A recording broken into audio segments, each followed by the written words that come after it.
প্রিয়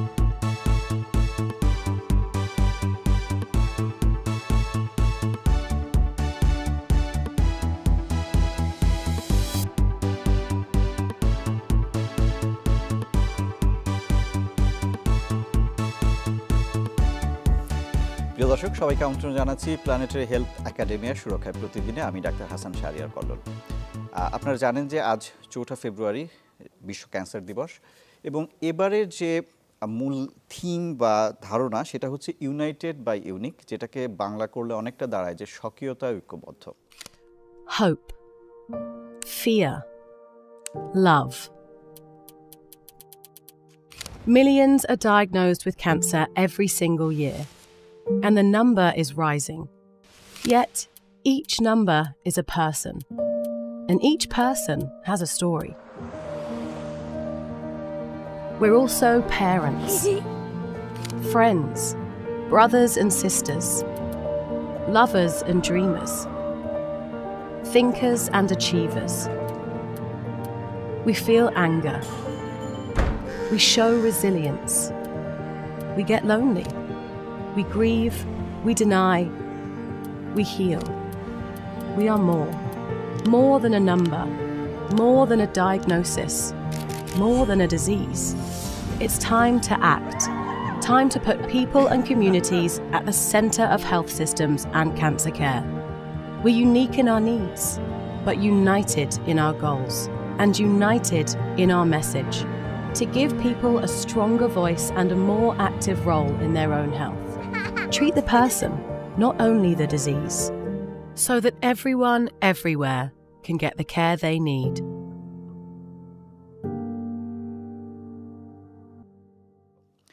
শুনতে একটু কঠিন মনে হলেও এটার যে মূল ধারণাটা সেটা কিন্তু খুবই ব্যাপক এবং ক্যান্সার রোগীর চিকিৎসার জন্য খুবই জরুরি। কিভাবে? যেটা হচ্ছে যে আমরা দেখি যে অনেক ধরনের ক্যান্সার আমাদের রয়েছে, কিন্তু ক্যান্সার রোগীরা কিন্তু প্রত্যেকে আলাদা এবং তাদের চিকিৎসার ধরনও কিন্তু আলাদা। সেই জন্য এই যে এক একজন রোগীকে আমাদের আলোচনার কেন্দ্রবিন্দুতে এনে আমাদের ক্যান্সারের চিকিৎসা ব্যবস্থার যে ধারণটা সেটাকে শক্তিশালী করা, এটাই হচ্ছে এবারের মূল থিম, যদি ছোট করে বলি। এই বিষয়গুলো নিয়ে কথা বলবার জন্য আমাদের স্টুডিওতে এবং স্টুডিওর বাইরে থেকে 4 জন বিশেষজ্ঞ আমাদের সঙ্গে যুক্ত হয়েছেন। আমি একে একে পরিচয় করে দিতে চাই তাদের। আমার বাম দিকে আছেন অধ্যাপক ডাক্তার সৈয়দ আকরাম হোসেন। তিনি মূলত একজন ক্লিনিক্যাল অনকোলজিস্ট এবং ক্লিনিক্যাল অনকোলজি অ্যান্ড রেডিওথেরাপি বিভাগ, স্কয়ার ক্যান্সার সেন্টারে অনেক বছর ধরে আছেন বিভাগীয় প্রধান হিসেবে, এবং একই সঙ্গে তিনি আমাদের জাতীয় স্বাস্থ্য সংস্কার কমিশনের একজন সম্মানিত সদস্য। আমাদের সঙ্গে আছেন ডক্টর মোহাম্মদ জাহাঙ্গীর কবির। তিনি জাতীয় ক্যান্সার গবেষণা ইনস্টিটিউট হাসপাতালের পরিচালক, কিন্তু তিনি আদতে একজন সার্জিক্যাল অনকোলজিস্ট বা ক্যান্সার সার্জারি বিশেষজ্ঞ। আমি খুবই খুশি হচ্ছি যে আমাদের সঙ্গে যুক্ত হয়েছেন ডক্টর এম সাইফুল হক, মার্কিন যুক্তরাষ্ট্র থেকে। তিনি professor of radiation oncology, school of medicine, university of Pittsburgh. একই সঙ্গে তিনি director medical physics division, UPMC Hillman cancer center, Pittsburgh, Pennsylvania, এবং একই সঙ্গে তিনি director global health catalyst. Doctor M Saiful Haque, আপনাকেও স্বাগত জানাচ্ছি অনলাইনে যুক্ত হবার জন্য আপনাকে স্বাগত জানাচ্ছি। এবং আমাদের সঙ্গে আরেকজন যুক্ত হয়েছেন সিঙ্গাপুর থেকে, তিনি ডক্টর মুশতাক ইবনে আয়ুব। তিনি মলিকুলার অনকোলজিস্ট, মূলত সহযোগী অধ্যাপক জেনেটিক ইঞ্জিনিয়ারিং বায়োটেকনোলজি বিভাগ, ঢাকা বিশ্ববিদ্যালয়। বর্তমানে তিনি ফেলোশিপ করছেন জেনেটিক কাউন্সিলিংয়ে সিঙ্গাপুর ন্যাশনাল ক্যান্সার সেন্টারে। ডক্টর মুশতাক ইবনে আয়ুব, আপনাকেও স্বাগত জানাচ্ছি। আমি শুরুটা করতে চাই আমাদের স্টুডিওর অতিথি অধ্যাপক ডক্টর সৈয়দ আকরাম হোসেনকে দিয়ে। সেটি হচ্ছে যে এইবারের যে বিষয়টি বিশ্ব ক্যান্সার দিবসের, শুধু এইবার না, আসলে পরপর 3 বছর এই বিষয়টি নিয়ে আমরা কাজ করব, বা যারা ক্যান্সার নিয়ে কাজ করেন সারা পৃথিবীতে তারা কাজ করবেন। সেটি হচ্ছে ইউনাইটেড বাই ইউনিক বা স্বকীয়তায় ঐক্যবদ্ধ। আমি শুরুতে হয়তো একটু বলার চেষ্টা করেছি, কিন্তু আপনার কাছ থেকে আমি এই যে ক্যান্সার চিকিৎসার যে এই যে বহুমুখিতা এবং এর মধ্যে যে একটা ঐক্যের সুর, এই বিষয়টা একটু জানতে চাচ্ছি। আপনাকে অনেক ধন্যবাদ।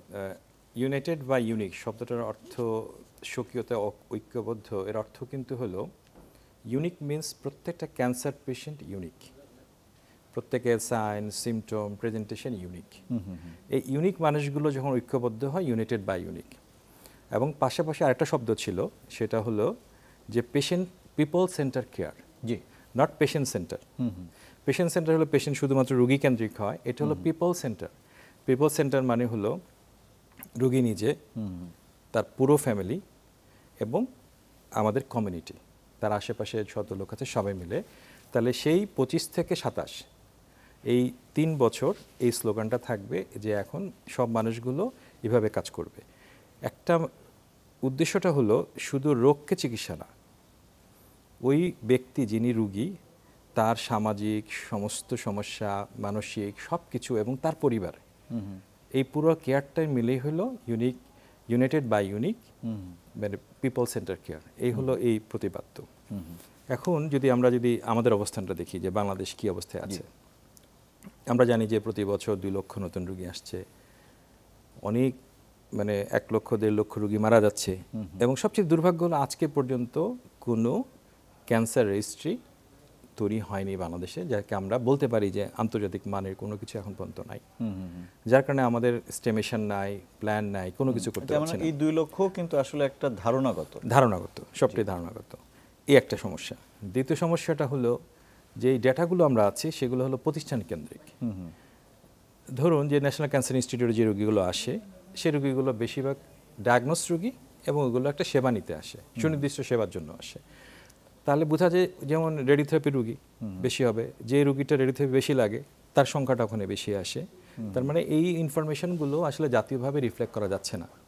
তার মানে আমাদের একটা ন্যাশনাল ক্যান্সার রেজিস্ট্রিটা অতীব জরুরি এবং সরকারকে সেটা করতে হবে। দ্বিতীয়, নাহলে আমরা কিছু করতে পারছি না, আমাদের রিসোর্স অ্যালোকেশন হচ্ছে না। সবচেয়ে গুরুত্বপূর্ণ বিষয় হলো আমাদের দেশের রুগীগুলো লেটলি ডায়াগনোসড হচ্ছে, মানে আর্লি ডায়াগনোস হতে পারতে হচ্ছে না। আর যে রুগীগুলো তৃতীয় পর্যায়ে বা চতুর্থ পর্যায়ে আসছে তার চিকিৎসা ব্যয়বহুল হয়ে উঠছে। আরেকটা হলো যে আমাদের রুগীগুলো যে দেশের বাইরে যে রুগীগুলো যাচ্ছে তার মধ্যে বেশিরভাগ রুগী হলো ক্যান্সারের রুগী। এই মুহূর্তে রুগীগুলো যেতে পারছে না, বাংলাদেশের সব জায়গাতে ওয়েট করছে। জাতীয় ক্যান্সার হাসপাতালের বেশিরভাগ মেশিন নষ্ট, ঢাকা মেডিকেল কলেজে নষ্ট, গভর্নমেন্ট সেক্টরে বেশিরভাগ নষ্ট। আমি সাম্প্রতিক সময়ে বাংলাদেশে 8টি জায়গাতে গিয়েছি, সব মানে এই পর্যন্ত 6টা ডিভিশন পার্বত্য অঞ্চল, দেখেছি যে ওখানে সব জায়গাতে ক্যান্সারের প্রচুর রুগী, কিন্তু পর্যাপ্ত সেবা সরকারি খাতে নাই, এবং বেসরকারি খাতে কিছু সেবা থাকলে সেহেতু লিমিটেড, আপনারা জানেন। এবং বেসরকারি খাতে সরকারের তরফ থেকে কোনো প্রণোদনা নাই, কোনো সাপোর্ট নাই, কোনো কিছু নাই। এবং সরকারি খাতে 8টা মেডিকেল কলেজে যে সেন্টারগুলো হচ্ছে আঞ্চলিক, সেগুলো আমি দেখে আসছি, এবং সেখানেও কিন্তু এখন পর্যন্ত বিল্ডিং তৈরি হয়ে গেছে, কোনো হ্যান্ডওভার হয়নি। নতুন যে মেশিনপত্র কিনতে হবে, গুছাইতে হবে, কোনো কিছুই করা হয়নি এখন পর্যন্ত, কোনো প্রস্তুতি নাই। মেডিকেল ফিসেস নাই, জাতীয় ক্যান্সার হাসপাতালে মেডিকেল ফিসেস এখন পর্যন্ত নিয়োগ করা সম্ভব হয় নাই। তো এই যে আরেকটা হলো যে আমাদের এই তার মানে রেডিওথেরাপি একটা বড় ট্রিটমেন্ট, সেখানে একটা ঝামেলা চলতেছে। দ্বিতীয় হলো যে কেমোথেরাপি আমাদের দেশে তৈরি হচ্ছে, কিন্তু দেখা যাচ্ছে যে যেটা আন্তর্জাতিক বাজারের তুলনায় দাম কম, কিন্তু তাও এটা রোগীদের জন্য অনেক কষ্টকর। এখানে আমরা বলি এমআরপি থাকে, আমরা যেটাকে বলি ম্যাক্সিমাম রিটেল প্রাইস, এটা প্রায় 17%-এর মতো। এখন একটা রুগীর যদি 1 লক্ষ টাকা কোনো মেডিসিনের দাম হয়, বা টার্গেট থেরাপি বা ইমিউনোথেরাপি, তখন সেক্ষেত্রে দাঁড়াচ্ছে তাকে 17,000 টাকা এক্সট্রা শুধু রিটেলের প্রাইস দিতে হচ্ছে।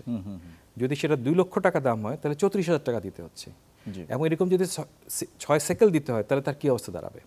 এই যে টার্গেট থেরাপি, অন্যান্য থেরাপি তো ব্যয়সাধ্য, যদিও বাংলাদেশের ফার্মাসিউটিক্যালসগুলো এগুলো আনাতে অনেক কম দামে আমরা পাচ্ছি। তার মানে স্ক্রিনিংয়ের ব্যাপারেও আমরা দেখতে পাচ্ছি, যদি আমরা স্তন ক্যান্সার স্ক্রিনিং একটা প্রোগ্রাম আছে, কিন্তু সেটা 28টা ইয়েতে বলা আছে, কিন্তু আমাদের দেশে যেটা নাই, আপনি জানেন যে ব্রেস্ট ক্যান্সারের ক্ষেত্রে ম্যামোগ্রাম কিন্তু অফিশিয়ালি বলা হচ্ছে না। বাট এটা কিন্তু মানে অনেকগুলো সমস্যা আছে। আমি আপনার কাছে আবার একটু ফিরবো, আমি একটু অন্যান্য আলোচকদের কাছে একটু যেতে চাই। সেটা হচ্ছে ডক্টর মোহাম্মদ জাহাঙ্গীর কবির, যেটা সৈয়দ আকরাম হোসেন বলছিলেন, ওনার কথা থেকে আমি যদি আসি, সেটা হচ্ছে আপনি এখন জাতীয় ক্যান্সার গবেষণা ইনস্টিটিউট হাসপাতালের পরিচালক হিসেবে কাজ করছেন, এবং যেটি আমরা জানি যে বাংলাদেশের কম্প্রিহেন্সিভ ক্যান্সার কেয়ারের একমাত্র টারশিয়ারি সেন্টার। আপনাদের এখানে আপনারা কি অবস্থা দেখছেন? আপনাদের রোগীর চাপ কেমন, এবং আপনাদের যে সেবাগুলো আপনারা দিচ্ছেন সেটা কি অবস্থায় আছে? ধন্যবাদ। আপনি জানেন জাতীয় ক্যান্সার গবেষণা ইনস্টিটিউট হাসপাতাল বাংলাদেশের একমাত্র ক্যান্সার হাসপাতাল, যেটা গভর্নমেন্ট প্রাইভেট সেক্টরে। এখানে একটা হাসপাতাল যে হাসপাতাল শুধুমাত্র ক্যান্সার রোগী চিকিৎসা করা হয়, অন্য রোগী এখানে এন্টারটেন করা হয় না। সব যত রোগী ভর্তি হয় শুধু ক্যান্সার রোগী, এখানে বিভিন্ন ধরনের ক্যান্সার রোগী আসে। কিন্তু সমস্যা হচ্ছে সারা দেশেই একটা সেন্টার, যার জন্য রোগীর চাপ অনেক বেশি। আমরা সব রোগীকে সময়মতো চিকিৎসা দিতে পারি না, এটা একটা বড় সমস্যা।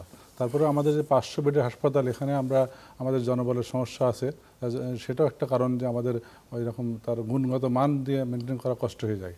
এই জন্যে যেহেতু আমাদের এখানে সব বিভাগই আছে, ক্যান্সারের ডায়াগনোসিস, কেমোথেরাপি, রেডিওথেরাপি, সার্জারি সব বিভাগ আছে, এখানে চিকিৎসাটা কম্প্রিহেন্সিভ হয়। আর আমরা সব রোগীদের আগে আসলে আমরা একটা বোর্ড করি, মাল্টিডিসিপ্লিনারি বোর্ড বলা হয়, MTD, যেটার মাধ্যমে আমরা আগে প্ল্যান করি যে কার কেমোথেরাপি আগে লাগবে, কার রেডিওথেরাপি আগে লাগবে, কার সার্জারি আগে লাগবে। যেটা ক্যান্সার চিকিৎসায় এটাই হলো আইডিয়াল, যে সব রোগী আসলে আগে প্ল্যান করা জরুরি। আসলেও একটা চিকিৎসা দিলাম এমন না, আসলে আমরা আগে বিভিন্ন ডিসিপ্লিনের বিভিন্ন বিভাগের লোক মিলে বসে সেগুলো আমরা দেখি যে কোনটা কোন স্টেজ আছে, ডায়াগনোসিস কি, সেটা কোন চিকিৎসা আগে হবে, এভাবে করা হয়। কিন্তু আমাদের যেটা সমস্যা, যেহেতু আমাদের দেশে এই হাসপাতাল, ক্যান্সার হাসপাতালের সংখ্যা কম, জানেন একমাত্র হাসপাতাল, যদিও 8টা সেন্টার তৈরি করা হচ্ছে, কিন্তু এখনও সেগুলো চালু করা যায়নি। শুধু বিল্ডিং হয়েছে, কিন্তু এখনও জনবল, মেশিন কেনা যায়নি, যেটার জন্য সমস্যা হচ্ছে। আর আমাদের হাসপাতালে বড় সমস্যা, গত 10-15 বছরে আমাদের কোনো মেশিন কেনা হয়নি। এই জন্য এই মুহূর্তে একটা মেশিনও, রেডিওথেরাপি যে মেশিন, যেটা রেডিওথেরাপির জন্য বড় মেশিন, যেটা লাইনাক মেশিন বলি আমরা, যেটা একটাও চালু নেই। 2টা চালু ছিল, কিন্তু গত ডিসেম্বর 21 তারিখ থেকে আমাদের 2টা মেশিন নষ্ট হয়েছে। এই মুহূর্তে একটা চালু নাই। কিন্তু সুখের কথা হলো যে আমরা ফেব্রুয়ারি 4 তারিখ ইনশাল্লাহ একটা উদ্বোধন করতে পারবো, আর মার্চের ফার্স্ট উইকে একটা উদ্বোধন করতে পারবো। দুটো নতুন একদম আধুনিক মেশিন চালু। আর একটা মেশিন কেনার প্রসেসে আছে, সেটাতে আমাদের আরো 6 মাস বা 1 বছর লাগবে। 3টা মেশিন আমরা করতে পারবো। আর একটা মেশিন যেটা নষ্ট আছে, একটা সিএমসি বলতে বোঝা যায় যে কোম্পানির সাথে একটা কন্ট্রাক্ট করা আছে, যে সেই মেশিনটা তারা আগামী 26 সালের ডিসেম্বর পর্যন্ত চালু রাখবে, তারা রাখতে বাধ্য। কিন্তু মেশিনটা যেহেতু নষ্ট হয়েছে, ওরা কোম্পানি চালু করতে পারবে। আশা করছি আমরা 3টা মেশিন বা আর 1 বছর পরে 4টা মেশিন চালু করতে পারবো। তখন আমাদের রেডিওথেরাপি চিকিৎসা আমাদের হাসপাতালে ব্যবস্থাটা সুন্দর হবে। অন্যান্য বিষয় যেমন সার্জারি বা কেমোথেরাপির ক্ষেত্রে আমরা ভর্তি রোগীতে 500 বিছানা আমাদের বিছানা আছে। তার ভিতরে দেখা যায় যে 100 রোগী শুধু কেমোথেরাপির জন্য ভর্তি, 1 থেকে 150 রোগী। যদি আমরা হেমাটোলজি এবং পেডিয়াট্রিক অনকোলজি এবং মেডিকেল অনকোলজি মিলে বলি, তো অ্যারাউন্ড 150 রোগী তারা কেমোথেরাপি পাই। আর আউটডোর বেসিসে ডে কেয়ার সার্ভিস যেটা আমরা বলি, সেটা আমরা প্রতিদিন 350-400 রোগী কেমোথেরাপি দিই প্রতিদিন। আর এছাড়া আমাদের এখানে সার্জারি, যেমন আমাদের সব ধরনের ক্যান্সার সার্জারি আমাদের এখানে হয়, শুধুমাত্র নিউরো সার্জারি বা লাংসের সার্জারি আমরা করি না। এছাড়া আমাদের পেটের সমস্ত সার্জারি, ইসোফেগাসের সার্জারি, তারপর বডির ডিমসের সার্জারি, যেগুলো সব সার্জারি আমাদের বিশ্বমানের হয়। এমনকি শুধুমাত্র রোবটই আমাদের নাই, রোবট ছাড়া আমাদের এখানে সব সার্জারি হয়। এছাড়া আরেকটা সার্জারি যেটা আমরা বলি CRS উইথ হাইপেক, যেটা হলো পেটের ভিতরে ক্যান্সার ছড়াই গেলে যেটা অ্যাডভান্স স্টেজে আমরা অপারেশন করতে পারি, যেটা আমাদের এখানে ট্রেন্ড লোকও আছে, কিন্তু আমাদের এখনও ওইটা চালু করতে পারি না, কারণ ওই হাইপেক মেশিন কেনা আসলে উদ্যোগ নেওয়া হয়নি। যদি আমরা এই হাইপেক মেশিন কিনতে পারি এবং রোবট কিনতে পারি, তাহলে আমাদের আমাদের ক্যান্সার হাসপাতালে বিশ্বমানের সব চিকিৎসায় সব সার্জারি করা যায়। জি, অনেক ধন্যবাদ।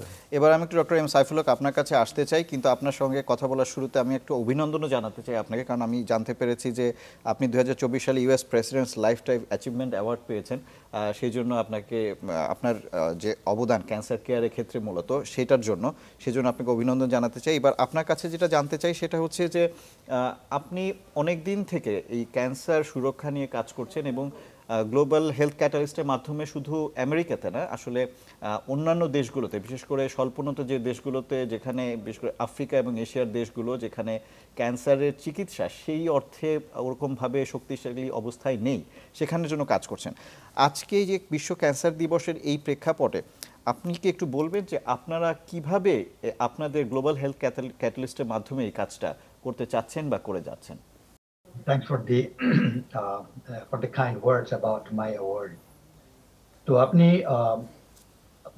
আমরা যদি লো and middle income countries problem গুলো দেখি, the problems are very similar. এটা বাংলাদেশে বলেন বা আপনি আফ্রিকান কান্ট্রিজে বলেন বা মিডল ইস্টার্ন কান্ট্রিতে বলেন, the problems are all the same. আমাদের আগে যে দুজন পার্টিসিপেন্ট যে বাংলাদেশের অবস্থাগুলো যেগুলো বললেন, it's similar. It's the shortage of trained professionals, lack of infrastructure, lack of awareness of cancer. These problems are all similar everywhere. So one of the things that we have been doing from Global Health Catalyst is really one of our major initiative was working with White House when Biden was the president. He had started a Cancer Moonshot 2.0 program. And one of the goals of that program was to really cut down, the mortality from cancer by 50% in 25 years. And the second one there was a second program also to really improve the quality of care and of all the people who surround the cancer patient. And originally that was focused on in the US, but we extended to global. We work with, advocacy is an important thing. We have worked with important journals like Lancet, and we have published Lancet Cancer Commission report on Sub-Saharan Africa. And in that report, there has been a lot of information about the cancer challenges, and then there are a lot of call to action as to what needs to be done.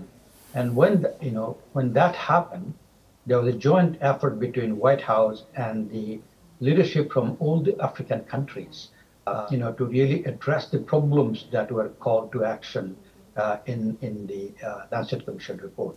We were able, through Global Health Catalyst, secure $300 million to address the cancer problems in Sub-Saharan Africa. Similarly, we also work with Lancet Commission, Lancet Oncology, to publish a series of papers for the SAARC countries.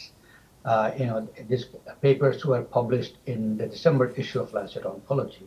And there we also looked into the challenges with cancer care, both from your epidemiology in the national cancer control programs, in the screening, diagnosis, treatment, education and training, barriers to cancer care, and then also research. So we looked at all of those, and we published a series of papers on those. And in December, we had a meeting of Global Health Catalyst, along with the Oncology Club of Bangladesh. We worked with them in Bangladesh, and their leadership. And then during that meeting, we had a meeting with also His Excellency, the Chief Advisor of Bangladesh, Dr. Muhammad Yunus, and also the Health Advisor, Nur Jahan Begum. And we spoke with them and brought out Dr. Yunus formally launched that SAARC paper series. And in that paper, we identified, we actually gave a lot of call to action for the SAARC countries as to what needs to be done to address some of the challenges that we have faced in the SAARC countries. So through advocacy and really working with the leaders around the world, and we are trying to shape policies, so the problems that are experienced can be addressed. অনেক ধন্যবাদ। আপনাদের এই যে Lancet কমিশনের যে মিটিংটা এখানে হয়েছিল মূলত গ্লোবাল হেলথ ক্যাটালিস্টের ওখানে, এবং এখানে যে পাবলিকেশনগুলো হয়েছিল সেগুলো আমরা ডিসেম্বরে দেখেছি। এটা নিয়ে একটু বিস্তারিত আপনার কাছে আসবো আমি পরে। আমি একটু ডক্টর মুশতাক ইবনে আইয়ুব আপনার কাছে জানতে চাই, সেটা হচ্ছে যে আপনি এখন মেডিকেল জেনেটিক নিয়ে কাজ করছেন এবং সেটার জন্য আপনি এখন ফেলোশিপ করছেন। আমি জানতে চাই যে সিঙ্গাপুরে আপনি তো বাংলাদেশেও কাজ করে গেছেন এবং সিঙ্গাপুরে কাজ করছেন, এই যে ক্যান্সারের যে জেনেটিক্সের বিষয়টা আছে এটা কতটা গুরুত্বপূর্ণ একটু ছোট করে যদি বলেন। অনেক অনেক ধন্যবাদ।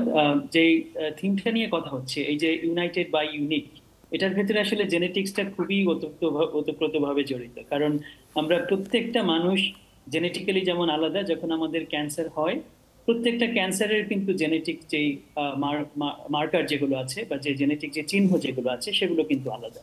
ফলে জেনেটিক্সকে যদি আমরা প্রপারলি অ্যাপ্রিসিয়েট না করি, এটাকে যদি আমরা অন্তর্ভুক্ত না করি আমাদের ক্যান্সারের চিকিৎসা এবং ব্যবস্থাপনায়, তাহলে কিন্তু ক্যান্সারকে আমরা যেভাবে চিকিৎসায় যে সাফল্য অর্জন করতে চাই অথবা ক্যান্সারের বিরুদ্ধে আমাদের যেই অগ্রযাত্রা, সেখানে কিন্তু আমরা খুব বড় জায়গায় পৌঁছাতে পারবো না। আমরা বাংলাদেশে আমি যে কাজগুলো করেছি সেখানে আমরা দেখেছি কিছু প্রাথমিক গবেষণায় যে আমাদের বাঙালি যেই অথবা বাংলাদেশ অন্য যে জনগোষ্ঠী আছে তাদের জেনেটিক যেই মেকআপ, সেটার সাথে কিন্তু আপনি ওয়েস্টার্ন কান্ট্রির বা সাদা মানুষ অথবা কালো মানুষদের জেনেটিক মেকআপকে এক করতে পারবেন না। অধ্যাপক সাইফুল হক এখন বিদেশে আছেন, উনি জানেন যে আমাদের আসলে সব জায়গাতেই এই জনগোষ্ঠী ভেদে যে আলাদা যে জেনেটিক মেকআপ, এটাকে খুবই গুরুত্ব দিয়ে দেখা হয়। কিন্তু বাংলাদেশে এই বিষয়টাকে আমরা এখনো মেইন স্ট্রিম যে ক্যান্সার কেয়ার অথবা ম্যানেজমেন্ট সেখানে যুক্ত করতে পারিনি। তো সিঙ্গাপুরে এই বিষয়টা আমি খুব পার্থক্যটা অনেক বড় করে চোখে পড়ছে, কারণ এখানে আমি দেখছি যে বিশেষ করে ফ্যামিলিয়াল ক্যান্সার যেটা অথবা যে ক্যান্সারগুলো একটু বংশক্রমিকভাবে বেশি সঞ্চারিত হয় পরিবারের ভেতর অথবা একই পরিবারের বিভিন্ন সদস্যদের ভেতর, এই ধরনের ক্যান্সারের ব্যবস্থাপনায় এখানে যেই কি সুনিয়ন্ত্রিত একটি ব্যবস্থাপনা তারা করে, তার বলতে গেলে কিছুই আমাদের দেশে কিন্তু এই মুহূর্তে ওইভাবে দেখা হয় না। আমি মনে করি যে এই যে ইউনাইটেড বাই ইউনিক এই থিমের ভেতরে আজকে এখানে যারা উপস্থিত আছেন বাংলাদেশের একেবারেই দুজন শীর্ষ অগ্রগণ্য ব্যক্তি যারা ক্যান্সার ব্যবস্থাপনার সাথে যুক্ত, তারা নিশ্চয়ই এই বিষয়টা মাথায় রাখবেন যে এই জেনেটিক মেকআপ এটাকে আমরা কিভাবে গবেষণা এবং ব্যবস্থাপনায় যুক্ত করতে পারি, এবং এটা চিকিৎসার যে শনাক্তকরণ যেটা বা ডায়াগনোসিস যেটা সেটা, এবং একই সাথে যদি একই পরিবারের ভেতরে ক্যান্সারের যে প্রিভ্যালেন্স যেটা এটা যদি বেশি থাকে, তাহলে সেই পরিবারগুলোকে আমরা কিভাবে ব্যবস্থাপনার আওতায় আনবো সেটার ব্যাপারে যেন একটি ভালো উদ্যোগ নেওয়া হয়, এটি আমার একটি আহ্বান। আমি হয়তো পরবর্তীতে আবার একটু বলবো। জি, অনেক ধন্যবাদ। অধ্যাপক সৈয়দ আকরাম হোসেন, উনি জেনেটিক্সের কথা বলছেন, কিন্তু আমরা তো আসলে ক্যান্সার চিকিৎসায় অনেক প্রাথমিক বিষয় যেগুলো খুবই মৌলিক সেরকম অনেক বিষয় আনতে পারিনি। তো আজকে এই বিশ্ব ক্যান্সার দিবসে আলোচনায় বসে আপনার কাছে জানতে, সেটা আপনি অনেক বছর ধরে ক্যান্সার রোগীদের নিয়ে কাজ করেন ক্যান্সার বিশেষজ্ঞ হিসেবে নিশ্চয়ই, এবং এখন আপনি যেই দায়িত্বে আছেন সেখানে আসলে আপনার ভূমিকা রাখার সুযোগ আছে। তো আপনারা কিভাবে চিন্তা করছেন আসলে এই নতুন বাংলাদেশে ক্যান্সার চিকিৎসা ব্যবস্থা নিয়ে?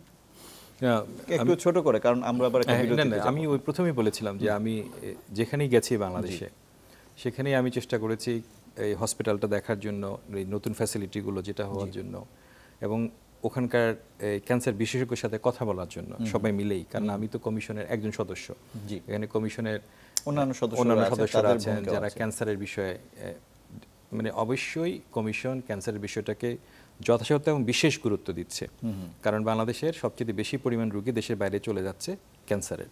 সুতরাং এই দেশে ফ্যাসিলিটি তৈরি হতে হবে এবং সকল ধরনের সার্ভিস বাংলাদেশে অ্যাভেলেবেল হতে হবে আমাদের ফরেন কারেন্সি ঠেকানোর জন্য।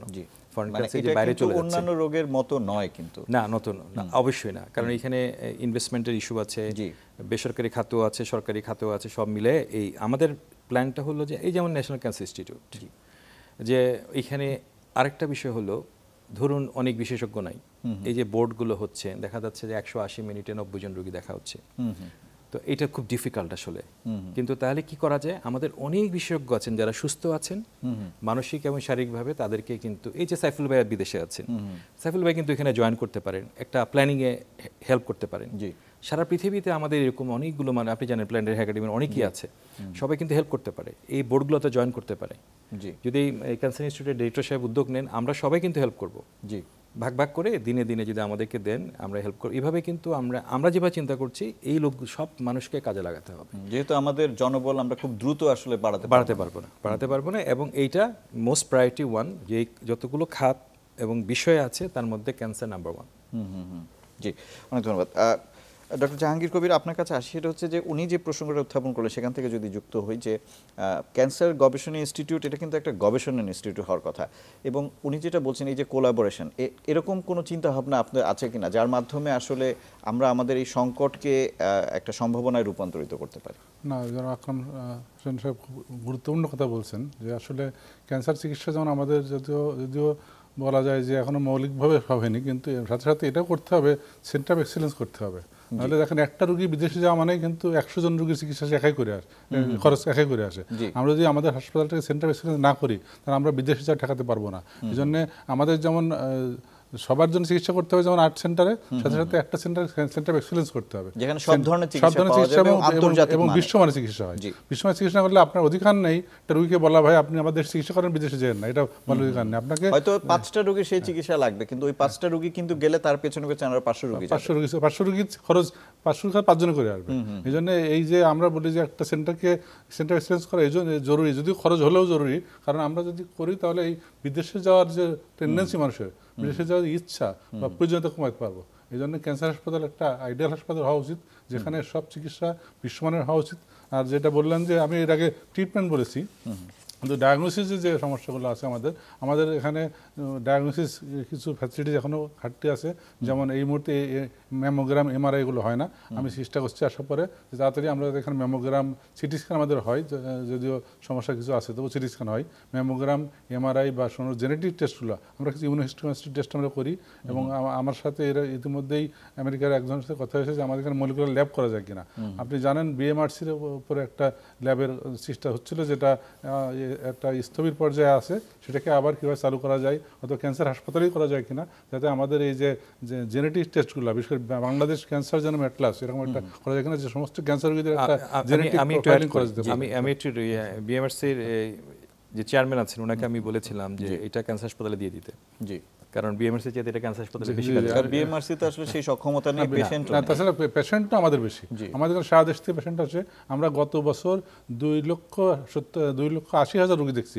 80,000 রোগী মানে ভিজিট 80,000, হয়তো কিছু পুরাতন রোগী, কিছু নতুন রোগী আছে, কিন্তু ভিজিট আউটডোর ভিজিট হচ্ছে অ্যারাউন্ড 3 লক্ষ রোগী, যেটা কিন্তু বিশাল একটা ডেটা। আমরা যে এগুলো আমরা অটোমেশনের চেষ্টা করছি, আমাদের সমস্ত রোগী আসলে যাতে আমরা একটা তাদের ইলেকট্রনিক রেকর্ড করতে পারি, সে ব্যাপারে আমি আলাপ করছি। আমি তো অল্প দিন আসছি, 2 মাস হয়েছে কেবল। আমি আসার পরে এগুলো যাতে আমরা আমাদের ফুল অটোমেশন হতে পারে। আমি অলরেডি অনলাইন টিকিটিং ব্যবস্থা করে ফেলছি, এবং আমাদের সমস্ত ইনভেস্টিগেশন যাতে রেডিওলজি রেকর্ড আমাদের ওখানে হয়, প্যাথোলজি রেকর্ডগুলো হয়, এবং সব ট্রিটমেন্ট যাতে আমরা আমরা অনলাইনে রেকর্ডের ব্যবস্থা করতে পারি, সেটা আমি চেষ্টা করছি, যাতে এটা বিশ্বমানের সেন্টার হতে পারে।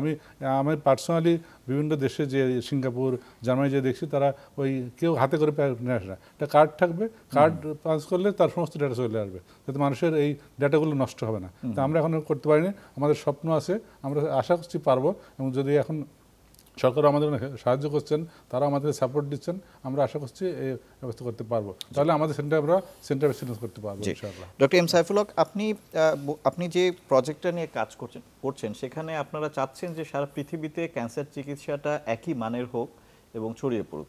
তো আপনারা আপনাদের প্ল্যানিংয়ে এই যে মানব সম্পদ উন্নয়নের বিষয়টাকে কিভাবে অ্যাড্রেস করছেন? Thank you again for the question. It's an important concept. আমরা শুনছি ডক্টর জাহাঙ্গীর এবং ডক্টর আকরাম হোসেনের কাছ থেকে যে বাংলাদেশকে আমরা we want to take it to the highest level. And how do we do this? In the artificial intelligence, believe it or not, it is coming, it is in our space, and it is the future. So the concept that we have come up with, we want to design a comprehensive cancer center in the cloud. Almost everything that we do in the ground, we can do pretty much in the cloud. And we can do that because we now have the technology that is available. What we do now, when a patient comes, we try to diagnose them, we try to, go to medical oncologists, radiation oncologists. All these treatments are all very fragmented, but the technology is there so that we can now combine them all and put everything in the cloud. So with that, the concept will be, say we want to take a cancer center in the US, my cancer center, a cancer center in Brazil, the NIH, NICRNH, and the cancer center in Ghana. We want to put all of this center on the cloud, and we want to develop process and procedure by which we treat our cancer patients. Bring all these 4 centers to the same level and use the power of artificial intelligence to train and think how the patients will respond to, say, for example, different drugs. Dr. Ayub talked about the genetics information. There are 21 different omics that we talked about, radiomics, transcriptomics, and there are all these omics that are there. And we want to gather data from all of those and then develop artificial intelligence model that will tell us now. When a patient now goes to see a medical oncologist, those artificial intelligence data will tell, how will this patient respond to certain drug, or how long will that patient will respond to certain drug, and what will be the next drug that we want to do. So all of this information will be in the fingertip of every physician. So now the idea is each of these centers will be brought to the same level of cancer care and the highest standard. And then once they are there, then we'll connect other cancer centers in Bangladesh to NICRH, and everything will be connected to the cloud again. And then we'll bring all of those centers to the same level as the NICRH in terms of cancer care and delivery. This way, if there will be, we start with 5 centers, and then this will multiply to 50 to 500. The idea is there will be all these very advanced cancer centers that will be available all over Bangladesh, so that people in a remote part of the country will have access to the best cancer care. A patient in my hometown in Noakhali now will have access to Dr. Ayub, or to a physician at Harvard, or a physician at UPMC, or anywhere in the world through this cloud infrastructure. So that's the project. We are writing a grant on it, and we plan to, and we presented this concept to His Excellency Chief Advisor, Dr. Muhammad Yunus and Honorable Nurjahan Begum, and they're supportive of this. And there has been some initial support from them, and we are actually, this is the future. This is the future, and we are very much focused on this. জি, অনেক ধন্যবাদ। Doctor মুশতাকিন মাহবুব, আপনার কাছে এসে আমি একটু বিরতিতে যাব। আপনি যদি ছোট করে বলেন, সেটা হচ্ছে যে আপনি এখন যেখানে কাজ করছেন ন্যাশনাল ক্যান্সার সেন্টার, ওখানে আপনারা এই মলিকুলার বায়োলজি নিয়ে আপনারা কি কাজ করেন? আচ্ছা, এটি আমি আসলে দুটো ধাপে বলতে চাই। একটা হচ্ছে ছোট করে আসলে, একটা হচ্ছে যে এখনই যেই সার্ভিসগুলো মানুষের দরকার এবং আমাদের আওতার ভেতরে আছে সেটা দেওয়া যাচ্ছে কিনা বা দেওয়া হচ্ছে কিনা, আর একটা হচ্ছে যে সামনের জন্য প্রস্তুতি। যেমন ডক্টর সাইফুল্লাহ যেটা বললেন, future is much brighter than where we are at this moment. সামনে কিন্তু আমাদের জন্য আসলে একটা উজ্জ্বল ভবিষ্যৎ অপেক্ষা করছে, কারণ সারা পৃথিবীর নলেজ বেস বলেন অথবা সুযোগ সুবিধা বলেন, এগুলো কিন্তু একসাথে আসা শুরু হয়েছে। তো এখানে আমরা যেটা দেখছি সিঙ্গাপুরের এই ন্যাশনাল ক্যান্সার সেন্টার, এটি সিঙ্গাপুরের একেবারেই আমাদের NICRH এর সাথে কিন্তু তুলনীয়, আমাদের মহাখালীতে যেটা আছে তার সাথে কিন্তু এটা তুলনীয়। এবং এখানে সিঙ্গাপুরের মনে হয় সবচেয়ে বেশি ক্যান্সার রোগী এখানেই তারা চিকিৎসা দিচ্ছে, এবং আন্তর্জাতিকভাবে অনেক রোগী এখানে আসে। আমি বাংলাদেশ থেকেও কিছু রোগীকে এখানে পেয়েছি যারা এসেছে এবং তারা জেনেটিক কাউন্সিলিং এর জন্য এসেছে। তো তারা আসলে ক্যান্সারের যেই বিভিন্ন ভাগ যেগুলো আছে, এটা আমাদের দেশেও ভাগ ভাগ করে বিভিন্ন বিভাগে ভাগ করে কিন্তু চিকিৎসাগুলো দেওয়া হচ্ছে। এখানেও সেরকম নানান বিভাগে আছে, কেউ হেমাটোলজি আছে, কেউ মেডিকেল অনকোলজি, কেউ রেডিয়েশন অনকোলজি, কেউ জেনেটিক কাউন্সিলিং এর জন্য আসছে। এই বিষয়গুলো এখানেও কিন্তু আলাদাই, কিন্তু তাদের ভেতরে যে সমন্বয়, যেটা অর্থাৎ একটা বিভাগের সাথে আরেকটা বিভাগের ইলেকট্রনিক কানেকশন এবং একজন আরেকজন ডাক্তারের সাথে তার রিপোর্ট দেখা এবং সেই রিপোর্ট দেখে একটা চিকিৎসার পরামর্শ দেওয়া অথবা নেওয়া, এই বিষয়টি এত কানেক্টেড, যেটি আমাদের দেশে আমি মনে করি যে খুব তাড়াতাড়ি রেপ্লিকেট করা দরকার। এবং ওটা যদি ইমপ্লিমেন্ট করা যায়, আমার মনে হয় যে আমাদের যে দক্ষতা যেটা আছে বাংলাদেশে, এক্সিস্টিং যে দক্ষতা আছে, সেটা দিয়ে আরো অনেক ভালোভাবে কিন্তু ওখানে চিকিৎসা দেওয়া সম্ভব হবে। এখানে এই বিষয়গুলো দেখে আমার এই বোর্ডটাই। অনেক ধন্যবাদ। আমাদের সঙ্গে ডক্টর মোহাম্মদ জাকিরুল্লাহ যুক্ত হয়েছেন, যিনি একজন কনসালট্যান্ট জেনারেল এবং oncoplastic breast surgeon, trustee planetary health academia. Doctor Zakirullah, আপনাকে অনেক ধন্যবাদ। আপনি একটি অপারেশন থিয়েটারের মাঝখানে এসে আমাদেরকে সময় দিয়েছেন। আপনাকে আমরা হয়তো খুব বেশিক্ষণ হয়তো পাবো না, সেজন্য আপনার কাছে প্রশ্নটা করতে চাই। সেটা হচ্ছে যে আমরা বিশ্ব ক্যান্সার দিবস নিয়ে কথা বলছি। আপনি এমন একজন চিকিৎসক যিনি বাংলাদেশেও কাজ করেছেন এক সময় এবং দীর্ঘদিন এখন আমার যুক্তরাজ্যে কাজ করছেন এবং লন্ডনের একটি হাসপাতালে। আপনার কাছে জানতে চাই সেটা হচ্ছে যে আজকে আমাদের যে বিষয়টা, যে ইউনাইটেড বাই ইউনিক, মানুষের ক্যান্সারের যে চিকিৎসা ব্যবস্থা, সেটা আপনি এখানে এবং ওখানে কিভাবে এটাকে একতাবদ্ধ বা ঐক্যবদ্ধ করা যায় আসলে এই দুই ধরনের চিকিৎসাকে দুই জায়গাতে? খুব ভালো একটা প্রশ্ন করেছেন। অবশ্যই আমাদের বাংলাদেশেও চিকিৎসা হচ্ছে, প্রচুর ভালো চিকিৎসা হচ্ছে ক্যান্সারে। আর ইংল্যান্ডে আমি যেখানে অনেকদিন ধরে কাজ করছি, আমি ধরেন ব্রেস্ট ক্যান্সার নিয়ে কাজ করছি এবং অন্যান্য ক্যান্সারের সাথে জড়িত আছি। সো জিনিসটা হলো একটা সিস্টেমের মধ্যে পড়ে গেছে এসব দেশগুলি, একটা প্রচন্ড সিস্টেমের মধ্যে কাজ করছে। একটা ক্যান্সারের কমিটি আছে এবং তাদের সাথে কিভাবে মাল্টিডিসিপ্লিনারি টিমের মাধ্যমে আমরা সেগুলিকে সবগুলি ভেরিফাই করি, যেটা এখন বাংলাদেশে শুরু হয়েছে।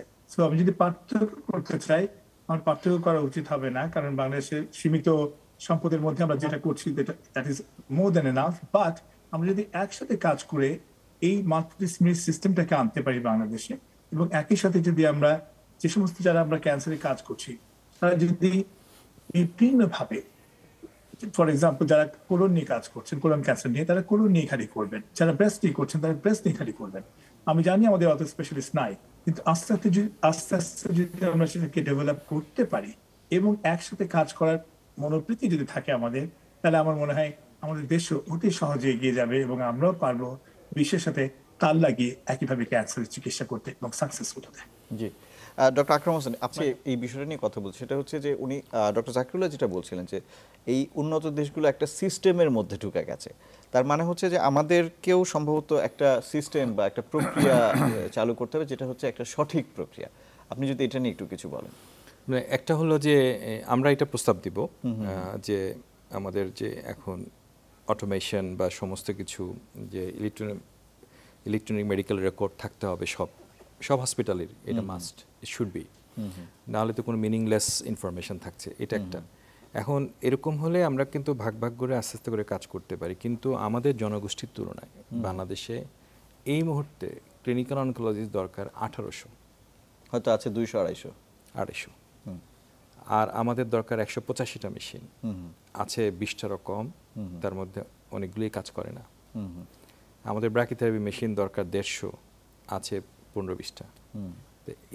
এই যে সম্পদের পার্থক্য, জনশক্তির পার্থক্য এত বেশি, এটা ঠিক জাকিরুল্লাহ যেটা বলছেন যে আমাদের শুরু করতে হবে, অ্যাটলিস্ট বড় বড় সেন্টারগুলোতে শুরু করতে হবে, কিন্তু জাতীয় পর্যায়ে এগুলো রিপ্লিকেট করতে আমরা যদি 20 বছর এটা প্ল্যান নিই, 15 বছর এটা প্ল্যান নিই, আমরা যেটা প্রস্তাব করব যে এই ধরনের একটা প্ল্যান প্রস্তাব করবো যে দীর্ঘমেয়াদী, মধ্যমেয়াদী এবং স্বল্পমেয়াদী 3 ধরনের প্রস্তাবনার মধ্যে আমরা কিন্তু এই জিনিসগুলো দিব। একটা জিনিস হলো যে বলছিল যে আয়ুব বলছিলেন যে জেনেটিক্সের কথা, যে আপনিও জিজ্ঞেস করেছিলেন। আমি যে হসপিটালে কাজ করি ব্যক্তিগতভাবে, সেখানে কিন্তু আমি লাং ক্যান্সারের সব পেশেন্টের জেনেটিক স্টাডি করাই, আমি ইভেন ওভারিয়ান ক্যান্সারের করি, প্যানক্রিয়াস ক্যান্সারের করি, কোলন ক্যান্সারের করি। আমি কিন্তু যতগুলো পেশেন্ট আমার এই সমস্ত ক্ষেত্রে, ইভেন ইউরিনারি ব্লাডার, তো এখন লাকিলি কিন্তু আমি করতে পারি, আমার পেশেন্টগুলো সেই এফ্লুয়েন্ট, তারা কিন্তু সম্ভব হচ্ছে এবং তাদেরকে আমি টার্গেট থেরাপি দিতেও পারছি এবং তারা বেনিফিটেডও হচ্ছে। তো এই সিচুয়েশন কিন্তু বাংলাদেশের সব রোগীর জন্য না। তাহলে কিন্তু আমাদের যে ভারতের একটা বড় প্রকল্প আছে যে প্রত্যেকটা ক্যান্সার রোগীকে কিন্তু ভারতের স্টেটগুলো 5 লক্ষ রুপি করে দেয় একটা পেশেন্টকে, সে যেখানে খুশি চিকিৎসা নিতে পারে।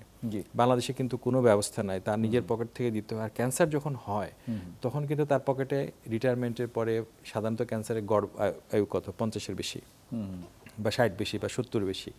ওই সময় কিন্তু তার হাতে কিন্তু টাকা পয়সা থাকে না যে সেই টাকা দিয়ে চিকিৎসা করবে। তো এই যে আর্থিক, এই জন্য স্বাস্থ্য বীমা দরকার জরুরিভাবে, এগুলোর কথা আমরা বলবো। আমাদের এই যাতে করে এই ধরনের প্রকল্প বাংলাদেশে নেওয়া যায় ভারতের মতো বা অন্যান্য দেশের মতো, তাহলে রোগীরা যাতে বেনিফিটেড হয় এবং রোগীরা ইচ্ছা করলে তার পছন্দ মতো জায়গায় যেতে পারে। আরেকটা হলো পাবলিক প্রাইভেট পার্টনারশিপে যেতে হবে। যে আমি উদাহরণটা কেন দিচ্ছি, ক্যান্সার ইনস্টিটিউটের মেশিনগুলো নষ্ট, পাশাপাশি দীর্ঘদিন মেশিন কেনা হয়নি। স্কয়ার হসপিটালের মেশিন 14 বছর মেশিন কাজ করেছে, 14 ইয়ার্স, এটা one of the highest record. এবং স্কয়ার হাসপাতালে কোনো, আমার মনে হয় না যে 2 দিন 3-4 দিনের বেশি এখন পর্যন্ত, আমি লাস্ট 10 ইয়ার্স ধরে ওখানে কাজ করি, কিন্তু কখনো বন্ধ ছিল। এই যে ডিফারেন্সটা হচ্ছে কেন, ওই যে বললো যে আগে কোনো চুক্তি ছিল না, এখন ওরা চুক্তি করার জন্য যাচ্ছে, এত কোটি কোটি টাকা দিয়ে জিনিস কেনা। আমরা যে জিনিস কিনি 18 কোটি টাকায়, সরকার সেই জিনিস কিনে 25 কোটি টাকা। রক্ষণাবেক্ষণের বিষয়টাকেও খুব গুরুত্ব দিতে হবে, খুব গুরুত্ব। এখন বায়োমেডিক্যাল ইঞ্জিনিয়ার দরকার, মেডিকেল ফিজিক্স দরকার, কোনোটাই নাই। তাহলে এগুলো কখনো চিন্তাই হয়তো করা হয় না, চিন্তাই করা হয় না। এখন যেটা সমস্যা হচ্ছে, যে ক্যান্সার ইনস্টিটিউটের কথাই বলি, যে ওনাদের ফিজিক্স নাই।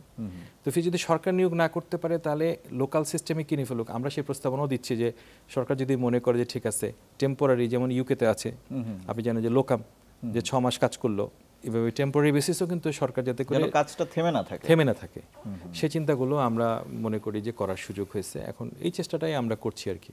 জি, ডক্টর জাহাঙ্গীর, আপনার কাছে যেটা জানতে চাই সেটা হচ্ছে যে পাবলিক প্রাইভেট পার্টনারশিপ বা এই যে বিষয়টা তুলে আনে ডক্টর আকরাম, এটা কিন্তু খুবই গুরুত্বপূর্ণ। কারণ হচ্ছে যে অনেক সময় দেখা যাচ্ছে যে আমাদের সরকারি হাসপাতালগুলোতে সেবার দেওয়ার যন্ত্রপাতি বলেন বা বিভিন্ন উপকরণের জন্য কিন্তু সেবা আটকে যাচ্ছে। কিন্তু সেই ক্ষেত্রে আমাদের যে প্রাইভেট হসপিটালগুলো আছে, সেখানে যদি একটা চুক্তি হয় আমাদের সরকারের সাথে, সেক্ষেত্রে কিন্তু আমাদের রুগীরা ওইখান থেকে সেবা পেতে, বিশেষ করে রেডিয়েশনের সেবাগুলো। কারণ আমরা দেখতে পাই যে অনেক সময় হয়তো ওই সমস্ত মেশিনগুলো অনেক সময় অব্যবহৃত পড়ে থাকে বা ওখানে হয়তো অত চাপ নেই। সেক্ষেত্রে সরকার যদি ভর্তুকি দিয়ে হলেও এই রুগীগুলোকে চিকিৎসার ব্যবস্থা করে, কারণ অনেক সময় দেখা যাচ্ছে একটা রুগী 8 মাস 10 মাস পরে যে রেডিয়েশন পাচ্ছে। আপনি বিষয়টার জন্য কিছু বলেন। ধন্যবাদ। আসলে মেশিন সমস্যা আমাদের গভর্নমেন্টে প্রকট, কিন্তু প্রাইভেটেও কিন্তু সমাধান নাই।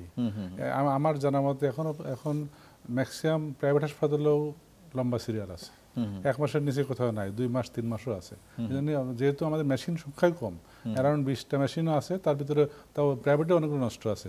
এই জন্য ওই পাবলিক প্রাইভেট পার্টনারশিপে লাভ হবে, কিন্তু আমাদের পর্যাপ্ত মেশিন এখন ওই পর্যায়ে নাই। আর রক্ষণাবেক্ষণ যেটা বলছেন, আমাদের আসলে 18 সালের আগে এই কন্ট্রাক্ট ছিল না, এএমসি হতো। এএমসি বলতে অ্যানুয়াল মেনটেন্যান্স কন্ট্রাক্ট, যেটা এখন ইফেক্টিভ না। বর্তমান গভর্নমেন্ট আসার পরে এটা সিএমসি করছে আগেই, কিন্তু এখন করছে 20 লাখ টাকার উপরে যন্ত্র কিনলেই সিএমসি করতে হবে। সিএমসি বলতে বোঝায় যে 5 বছর ওয়ারেন্টি পিরিয়ড হলে নেক্সট 5 বছর একটা কন্ট্রাক্ট হবে, যে তাকে একটা নিশ্চয় টাকা দেওয়া হবে বছর শেষে, সেই টাকার মাধ্যমে সে মেশিনটা চালু রাখবে, যে সব সমস্যাই হোক না কেন। সিএমসি করলে আমরা একটা মেশিন 10 বছর চালাতে পারবো, কারণ 5 বছর ওয়ারেন্টি থাকে আর 5 বছর সিএমসি থাকবে, এটা চালানো সম্ভব হবে। তখন নিরবিচ্ছিন্নভাবে চলতে পারবে। এই জন্য সিএমসি করলে কোম্পানি একটা বার্নিস থাকে, যে মেশিন বসে থাকে বা মেশিন কাজ না করে, তার একটা ভালো ফাইন দেওয়া লাগে, 1 দিনের জন্য 2 দিনের ফাইন দেওয়া লাগে, যেটা আসলে এটার কারণেই আশা করি যে এটা আমরা সমাধান করতে পারবো। আর যেটা বললেন যে আমাদের দেশের এই চিকিৎসার যে সমস্যাটা, আসলে আমাদের বড় সমস্যার কোনো রিফারেল সিস্টেম নাই। যার সামর্থ্য আছে সে সামান্য সমস্যা নিয়েও বড় ডাক্তারের কাছে যায়, আর যার সামর্থ্য নাই সে ক্যান্সার নিয়েও দেখা যাচ্ছে এলাকার পল্লী চিকিৎসক বা এলাকার যে ক্যান্সার রোগী চিকিৎসা করতে অভ্যস্ত থাকার চিকিৎসা আছে। এই জন্য আমি আকরাম হোসেন সাহেবকে বলবো যে রিফার সিস্টেম করা খুব জরুরি। রিফার সিস্টেম না হলে পেশেন্টকে আমরা আসলে মানুষের যে অধিকার চিকিৎসা পাওয়া, সঠিক চিকিৎসা পাওয়া, সঠিক জায়গায় যাওয়া, এটা কিন্তু আমরা করতে পারছি না, কারণ মানুষকে এই পথ দেখানোর লোক নাই। যদি এমন সিস্টেম হতো যেটা ইংল্যান্ডে আছে, আমেরিকার যে জিপি সিস্টেম, বা অস্ট্রেলিয়াতে আছে, যে একটা পেশেন্ট এলাকায় হলে সে ডাক্তারের কাছে যাবে, ডাক্তার তাকে গাইড করবে যে কোথায় যে তার। আপনার জানার জন্য বলি, আমরা সত্যি সত্যি এটা চিন্তা করছি যে জিপি মডেলের মাধ্যমে আমরা ইন করানোর জন্য রেফারেল সিস্টেমের একটা, মানে কিভাবে রেফারেল সিস্টেমটা হবে সেটারও একটা প্রস্তাব। তাহলে হবে কি, আমাদের অনেক মিস ইউজ অফ টাইম হয়। একজন বিশেষজ্ঞ ডাক্তার, যার হয়তো ওই রোগী দেখারই দরকার নেই, সে সেই রোগী দেখে সময় নষ্ট করছে। তার হয়তো স্পেশালিস্ট হিসেবে তার জটিল রোগী দেখা দরকার, কিন্তু দেখা যাচ্ছে যেহেতু সব চলে আসছে, যে রিফার সিস্টেম নাই, যার ইচ্ছা সে ইচ্ছা মতো সে প্রফেসরের কাছে যাচ্ছে, আর যার সামর্থ্য নেই সে বড় রোগ নিয়ে বা ক্যান্সার নিয়েও দেখা যাচ্ছে এমনি চিকিৎসা করছে, বা কোন ডক্টরের কাছে যাবে সেটাও অনেক সময় বুঝতে পারছে না রোগীরা। আর যেটা বললেন যে আমাদের মেশিন, আমরা আশা করছি যে এই বর্তমান সিস্টেমে যেটা আমাদের এই ওয়ারেন্টি প্লাস সিএমসি হলে আমরা মেশিন চালু রাখতে পারবো। তারপরেও সমস্যা আছে কিছু, যেমন আমাদের মেরামত খাতটা আলাদা একদম, আমাদের বায়োমেডিক্যাল ইঞ্জিনিয়ার নিজস্ব নাই, তারপর আমাদের ফিজিসিস্ট নিজস্ব নাই। এটার জন্য আমাদের মেশিনের মেনটেন্যান্স কষ্ট হয়। মানে আমাদের কোনো মেশিন নষ্ট হলেই অন্য প্রতিষ্ঠানকে যেতে হয়, যেটা গভর্নমেন্ট প্রতিষ্ঠান, নিমু বলা হয়, নিমুর মাধ্যমে করতে হয়, যার জন্য আমাদের কিছু অফিসিয়াল জটিলতা হয়, একটু সময় লাগে। কিন্তু এটা এই কম্প্রিহেনসিভ মেনটেন্যান্স কন্ট্রাক্ট সিএমসি হলে আমরা এটা আশা করি সমাধান হবে। এখন যে সমস্যাগুলো আছে, আমাদের মেশিন হলে গত 10 বছরে আমাদের দেশের চিকিৎসা ব্যবস্থাকে অন্য দেশ নির্ভর করে ফেলা হয়েছে, যেটা আমাদের কাটে উঠতে হবে। এটার জন্য আমাদের সদিচ্ছা এবং দেশপ্রেম জরুরি। আমাদের দেশে সব রোগের চিকিৎসা সম্ভব, ডাক্তার যথেষ্ট আছে, ডাক্তারকে পদায়ন বা পদোন্নতি ঠিকমতো দেওয়া হয়নি। দেখা যায় যে ডাক্তার একই পোস্টে, মানুষের তো আসলে টেকনিক্যাল কাজ, একটু মেন্টাল শান্তিও লাগে। একটা মানুষের যদি আপনি তার যোগ্য সম্মানটুকু না দেন, তার কাছ থেকে আপনি হাসি মুখে চিকিৎসা পাবেন না। চিকিৎসা তো সে দিবে, চাকরির জন্য দিবে, হাসি মুখে চিকিৎসা না দিলে তারও কিছু কষ্ট কমাতে হবে আপনার। এগুলো আসলে অ্যাড্রেস করা দরকার, অ্যাড্রেস করা হয়নি, এগুলো অ্যাড্রেস করা দরকার। যার যতটুকু প্রাপ্য, যার যত সম্মান প্রাপ্য, তাকে তত সম্মান দেওয়া জরুরি। আমি আপনাকে একটা প্রশ্নই করে ফেলি, যেহেতু যদি ওর একটা কাজ আমি নিয়ে নিলাম, সেটা হলো যে আপনি কি স্বায়ত্তশাসন চান, যে আপনার প্রতিষ্ঠানের কাজ করার সুবিধার জন্য আপনি কিছু ভাবছেন? স্বায়ত্তশাসন না হলো কিছু ফিনান্সিয়াল স্বাধীনতা দরকার, কারণ আমরা দেখা যায় যে অনেক কিছু আমরা, মানে আপনার ম্যান পাওয়ার নিয়োগ করা, আপনার প্রয়োজনীয় রিসার্চার নিয়োগ করা, একজন বিদেশি রিসার্চারকে দেশে এনে কাজ করানো, একজন এরকম ভাবে কিন্তু স্বায়ত্তশাসন না পেলে আপনি কিন্তু এই কাজগুলো করতে পারবেন না। সরকারের উপর নির্ভর করে প্রতিদিন ফাইল চালাচালি করে আপনি করতে পারবেন না। আজকে মেরামতের ক্ষেত্রে আমাদের বড় সমস্যা, আমরা কোনো মেশিন মেরামত করতে পারি না। শাহরিয়ার ঢাকায় আছেন, ওই কালকে সকালে পরশুদিন উনি যাবেন দিনাজপুরে। তাহলে এই যে ডেভেলপমেন্ট, এই যে শিক্ষা কারিকুলাম কিভাবে বাস্তবায়িত হবে? জি, আপনি গুরুত্বপূর্ণ কথা বলেছেন। স্বায়ত্তশাসনের প্রশ্নে আমার কথা হলো যে আমাদের কিছু স্বাধীনতা, গভর্নমেন্টের ভিতর থেকেও কিছু ক্ষমতা বাড়ানো দরকার, যাতে এই সমস্যাগুলো, যেগুলো অল্প সমস্যা, আমরা সাথে সমাধান করতে পারি, আমরা সেগুলো করতে পারি না। লোকাম যেটা বললেন, আমাদের সবচেয়ে বড় কথা হলো যে একজন টিচার, ধরেন সে একজন ব্রিলিয়ান্ট টিচার, মানে আমি এমনি ওকে বলছি না, personally I know him is a very brilliant one. এখন ওকে যদি আগামীকাল সকালবেলা রংপুরে ট্রান্সফার করা হয়, তাহলে আমার সার্জিক্যাল অনগুলো শেখাবে কে? এবং ও যে ডেভেলপ করতেছে, ও আরো 10-20 জন লোককে শেখাতে পারবে। তো আমার তো এই লোকগুলোকে রাখতে হবে। এবং বাংলাদেশ সরকারি যে মেকানিজম যে 3 বছর পরে ট্রান্সফার হয়ে যাবে সে, তাহলে এগুলো যদি আপনার তার মানে আপনার পুরো ক্ষমতা না থাকে, ব্যবস্থা সরকারি যে ব্যবস্থা আছে সেটাকে আসলে নতুন করে চিন্তা ভাবনা করার দরকার রয়েছে। এগুলো অনেক সমস্যা আছে যেগুলো আমাদের আরো আলাপ করতে হবে, যে কিভাবে আমরা এই স্পেশালিস্টগুলো কাজে লাগাতে পারি, টেকনোলজিগুলো কাজে লাগাতে, এগুলো আসলে একটা মেকানিজম আসতে হবে। না হলে এবার আজকে সকালে দেখবো যে এমন জায়গায় যাকে দিল চাষের কোনো কাজই নাই, এটা আসলে সমস্যা একটা। আর ডক্টর এম সাইফুল হক, আপনার কাছে জানতে চাই সেটা হচ্ছে যে মানে সবসময় ফিনান্স তো একটা খুব গুরুত্বপূর্ণ বিষয়। এখন আপনি যে পৃথিবীর যে দেশে বসে কাজ করছেন সেখানে আসলে হয়তো অর্থটা সেই অর্থে সমস্যা না ক্যান্সার রোগীদের জন্য, কিন্তু আমাদের দেশের ক্ষেত্রে রোগীদের চিকিৎসা নেওয়ার প্রধানতম অন্তরায় কিন্তু হচ্ছে আর্থিক অসক্ষমতা। তো সেই ক্ষেত্রে আপনারা ওইখানে বসে যখন এই প্ল্যানগুলো করছেন তখন মানে ফিনান্সিয়াল ইস্যুসগুলোকে কিভাবে অ্যাড্রেস করছেন? Thank you again for this question. And I want to add a little bit to the discussion that we just heard, and that will answer your question also. Really, where you need to focus, where if we can catch all these patients early on, then we'll address half of the problem that we see at the tail stage. Detection is the key part. That is where I think the Bangladesh government should really pay much of its emphasis. Now, if we can catch these patients early, then we'll be able to cure those patients. Their quality of life will be better, and most importantly, the patients that we see now, they are mostly late-stage patients, and because when you see them at the late stage, then the cost of really managing them is almost a factor of 4. And so the arthik planning is the kothata apni bolchen. It will be very important really to set up an infrastructure whereby we catch these patients early. There are a lot of very inexpensive artificial intelligence solutions. We can take advantage of those solutions and really create a point of care approach.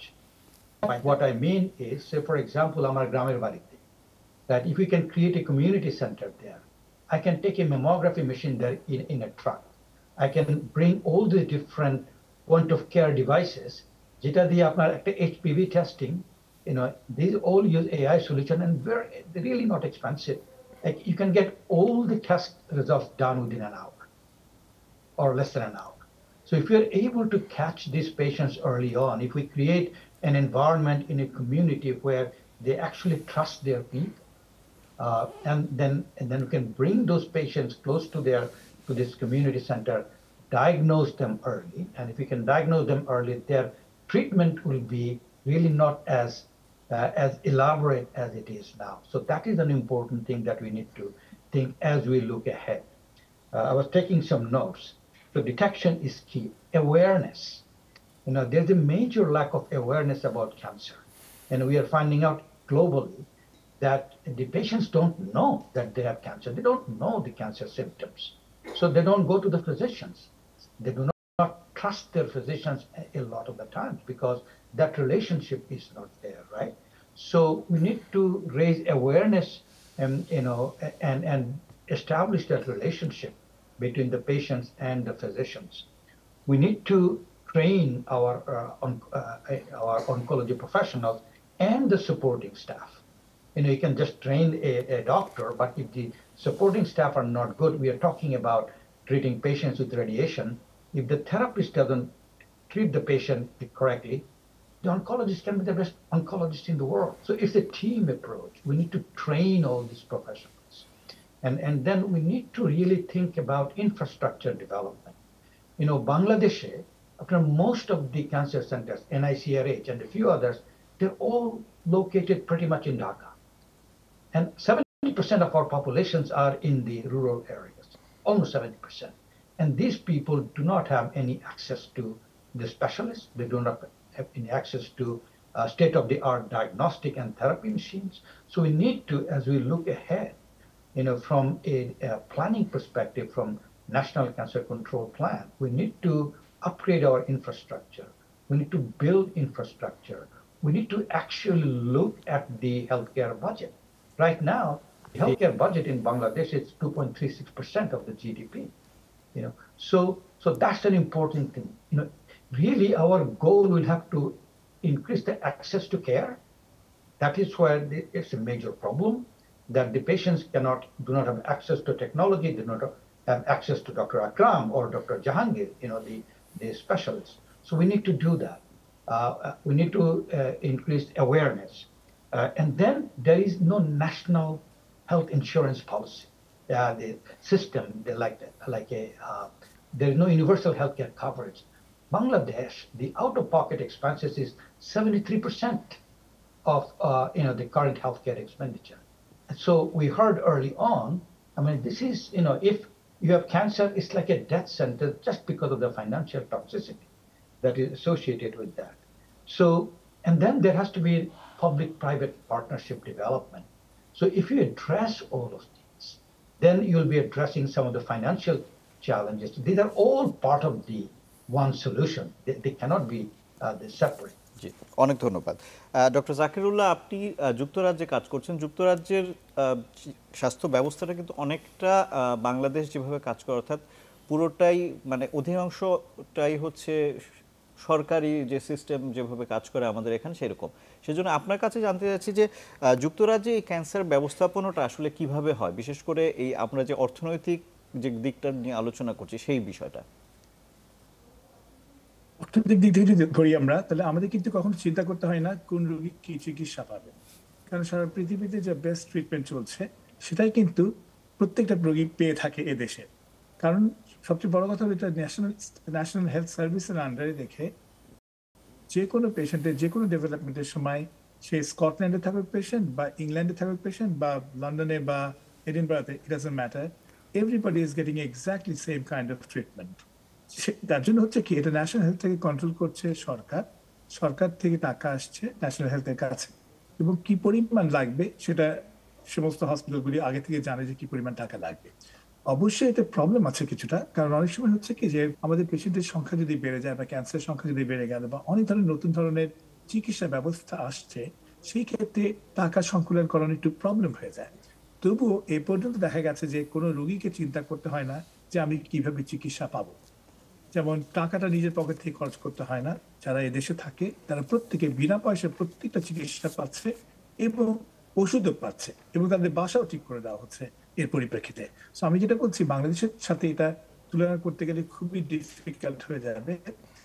অবশ্যই টাকা আসছে আমরা যে সমস্ত tax দিচ্ছি তার থেকে, কিন্তু আলাদাভাবে কোনো ইন্স্যুরেন্স কিনতে হয় না এদেশের জনগণকে হেলথের জন্য, যেটা আমেরিকাতে করতে হয়। So it's a completely social background, the social healthcare systemটা is so, এমন একটা দেশের মধ্যে বাংলাদেশের সাথে তুলনা করা একেবারে উচিত, এবং এদেশে এমন ভাবে তৈরি করা হয়েছে 48 সাল থেকে 47 সাল থেকে চলছে, এটা সত্যিকার অর্থে খুব ভালোভাবে কাজ করছে। বাট আস্তে আস্তে করে বোধহয় খারাপের দিকে যাবে ভবিষ্যতে, কারণ আমরা কুড়িয়ে উঠতে পারছি না যে পরিমাণ নতুন চিকিৎসা আসছে তার জন্য।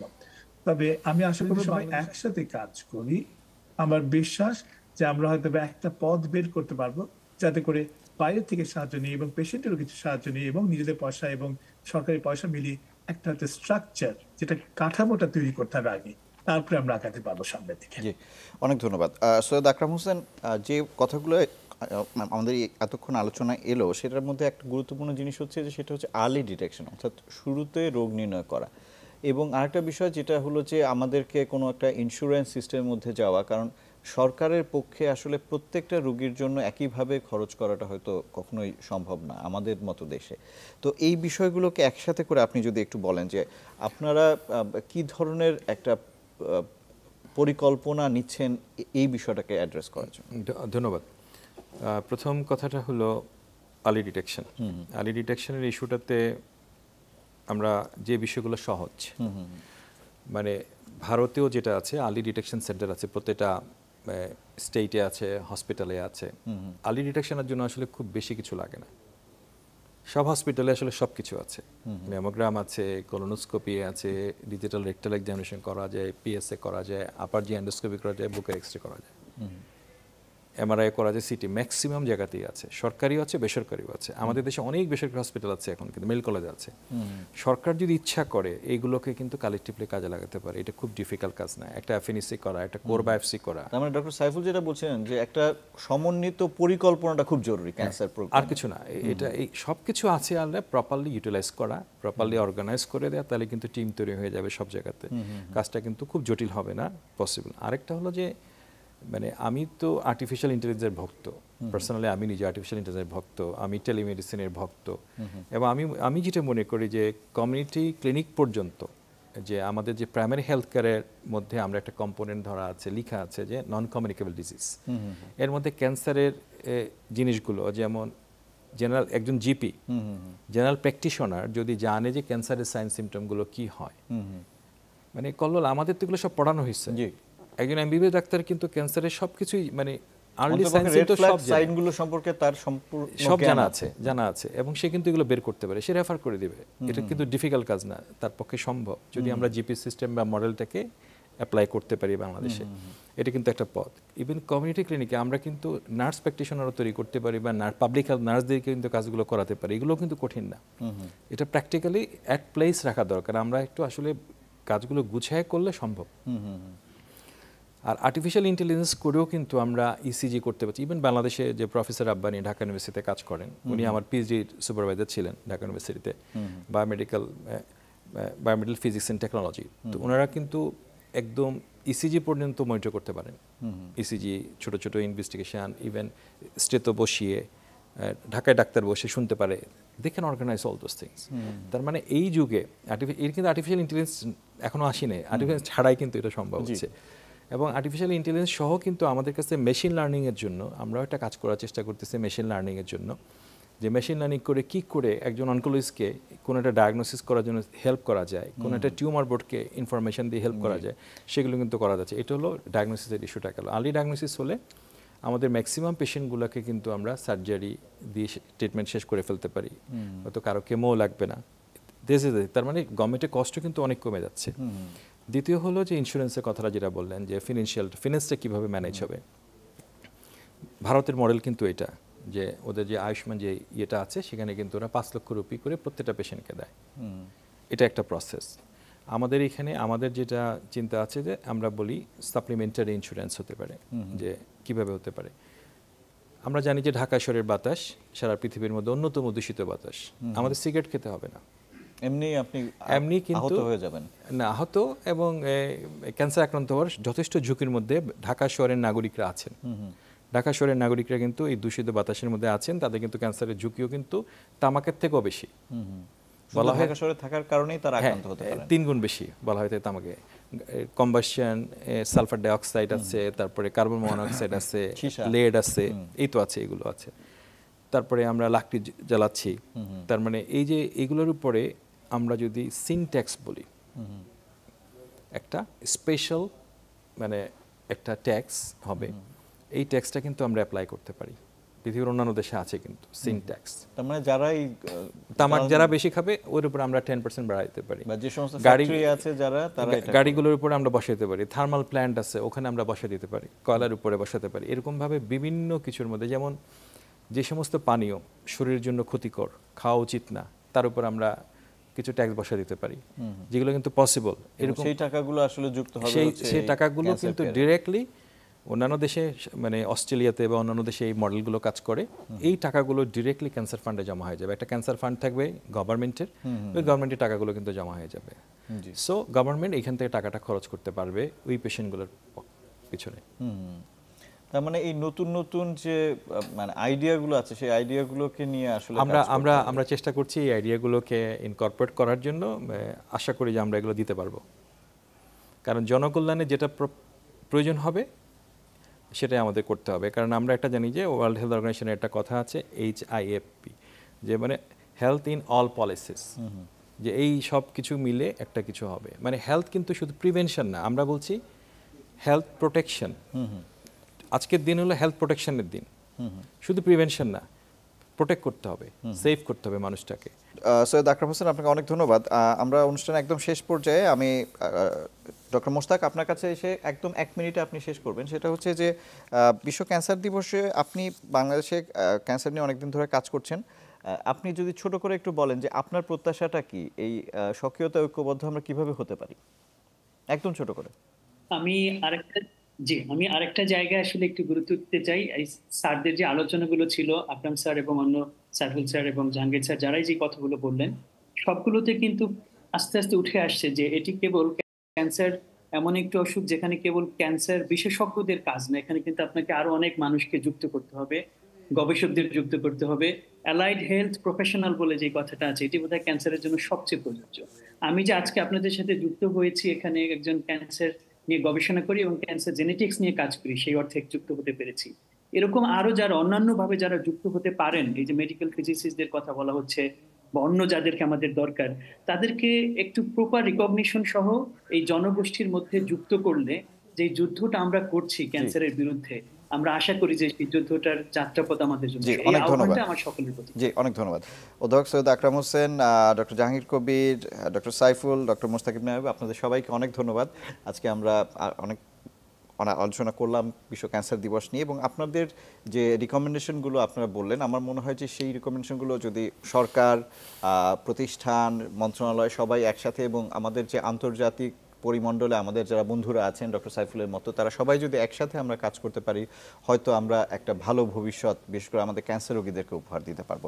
অনেক ধন্যবাদ আমাদেরকে সময় দেওয়ার জন্য। আপনাকে ধন্যবাদ। প্রিয় দর্শক, আজকে এখানেই বিদায় নিচ্ছি। নতুন করে কোনো বিষয় নিয়ে কথা হবে আগামীতে। ভালো থাকবেন সবাই।